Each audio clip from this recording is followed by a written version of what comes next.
The man WHO lived with something in his basement. Part 2. The third night, the knocking changed. It wasn't slow anymore. It wasn't random. It sounded like someone was pounding on the basement door from the inside. And Daniel suddenly realized something terrifying. The basement door was locked from his side, which meant, whatever was making that noise, was trapped down there with him. Welcome back to Dark Chronicles. Tonight's story continues with a man who moved into a quiet farmhouse hoping to find peace. But something beneath his house had been waiting a very long time. And on the third night, it finally decided to make itself heard. Daniel didn't sleep at all that night. After hearing the knocking again, he sat in his bed staring at the floor. The sound had lasted nearly 5 minutes. 5 long minutes of something hitting the basement door again and again. Then suddenly, it stopped, just like the nights before. Daniel tried to convince himself it was an animal. Maybe a raccoon, maybe a possum. Old houses had spaces where animals could get trapped. But something about the sound didn't feel right. Animals scratched. They didn't knock. The next morning Daniel forced himself to check the basement. He stood in the kitchen staring at the wooden basement door. The same door the noise had come from. For a moment he almost walked away. But curiosity won. Daniel slowly opened the door. The basement stairs creaked as he stepped down. The light bulb flickered to life above him. Everything looked normal. Concrete floor, dusty shelves, old wooden beams. Nothing had moved. Nothing had been disturbed. Daniel checked every corner. No animals, no holes, no signs of anything living down there. He let out a nervous laugh. See, he said to himself, just the house. But as he turned to go upstairs, he noticed something strange. The far wall looked different. Daniel walked closer. At first he thought it was just the shadows.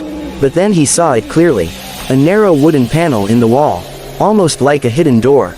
Daniel frowned. He was sure it hadn't been there before. The panel was old, very old. The wood looked darker than the rest of the basement walls.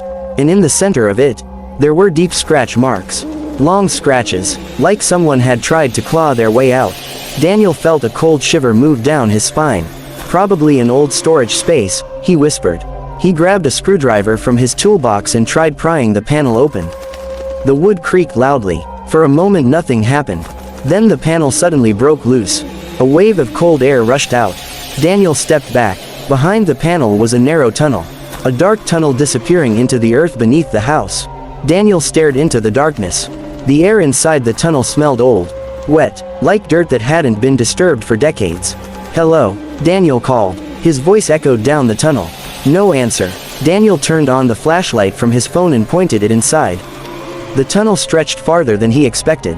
At least 20 feet, maybe more. It looked almost like an old mining shaft, or some kind of underground passage. Then Daniel noticed something on the ground. Footprints. Not animal tracks. Human footprints. Fresh ones. Daniel's heart started racing, because those footprints were coming toward the basement. Not away from it. Someone had walked through that tunnel recently. Someone had come into his house. Suddenly the basement light flickered. Daniel looked up.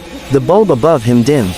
Then brightened again. Then dimmed once more. And from deep inside the tunnel, he heard a sound. A slow dragging noise, like something moving through the dirt. Daniel stepped back. The flashlight beam shook in his hand. The sound grew louder, closer. Then something appeared in the darkness. 2 pale fingers slowly gripped the edge of the tunnel entrance. Daniel froze. The fingers tightened around the dirt. Then a second hand appeared.